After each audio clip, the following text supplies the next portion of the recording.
Now allow me to introduce our next contestant for the International Speech Contest. Frank Lewis, The Old Barn. The Old Barn, Frank Lewis. Thank you, Terry. Well, good morning, everyone. How we doing? Great. Oh, that doesn't sound too great to me. As I started working on this speech, I had this flood of memories. I actually had to pause and reflect on the time that I grew up in, the 1950s, in a very, very special place. And I have so many memories I'd like to share with you this morning.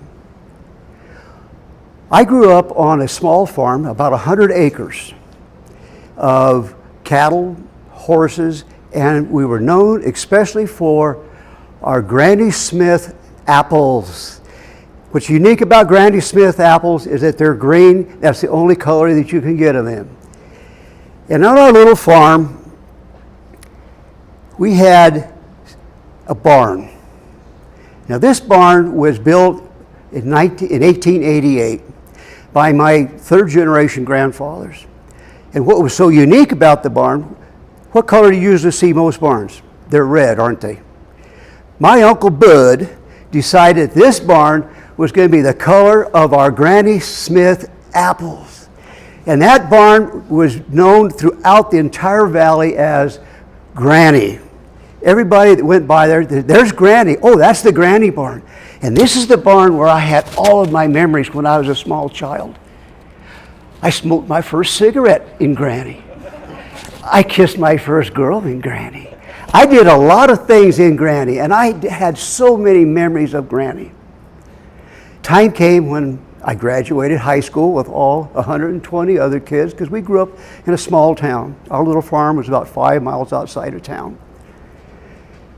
Graduated high school, went to state college, got married, had kids, started a career. My dad sold that farm eventually. I moved away.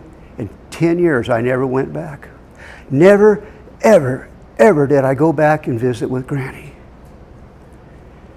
Our company grew, and eventually, by coincidence, got a call that we had a new client in that little town. And my job was to go visit with that client. The town was so small, I had to go to another airport to get there. Got to rent a car, and I thought, you know what, I've got a little bit of spare time. I'm going to go see how Granny's doing. So I drive out there, went through the little small town, and the 5 miles to our farm used to be covered with large cottonwood trees for 5 miles all the way. And when I got there, instead of a 2-lane road, there was 4 lanes of angry, trash-talking highway, strip malls, ticky-tacky, little brown houses on both sides. I was lost. I didn't even know where I was in my own little town.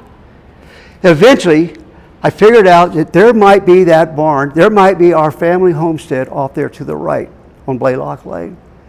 And as I approached, I looked, and guess what was there? Granny, all by herself. The old house was gone, the fields had all been plowed up, but Granny was still there. Parked the car, and I walked over to the little window, and I looked inside, and just like a little cathedral with the light shining down through the beams, I could see our old John Deere tractor back there. I knew I had to go in. So I went over to the side door. And I walked in. I could smell the hay. I could smell the cattle that had been there. I could smell the tractor oil. The barn started to heat and cool and creak. And it's as if Granny was saying to me, "Welcome home, son. Welcome home." I could hear her breathing just by the movement of her timbers. I could hear the sound of pigeons up there in the loft cooing, making their nest. The memories there just flooded over me. But I had to get to my appointment. As I turned to go, I heard Granny say, "Don't go, son. don't go. But I had to. I had to get to my appointment. Drove back, went back to the city. I didn't come back to that little town, and I had all these memories about Granny and the time that I had as a young child. And I'm thinking that I need to go back. Well, I did. A year later, I had to come back to that little town and visit that same client. I thought, this time I'm going to go see Granny again. I want that same feeling back. So I drove out down that angry, nasty highway, ticky-tacky little houses, strip malls, Walmart, got there, and I turned around the corner right there where Granny was going to be, and guess what? She was gone. And in her stead was a 7-Eleven store where my Granny sat. What did they do to Granny? Gone!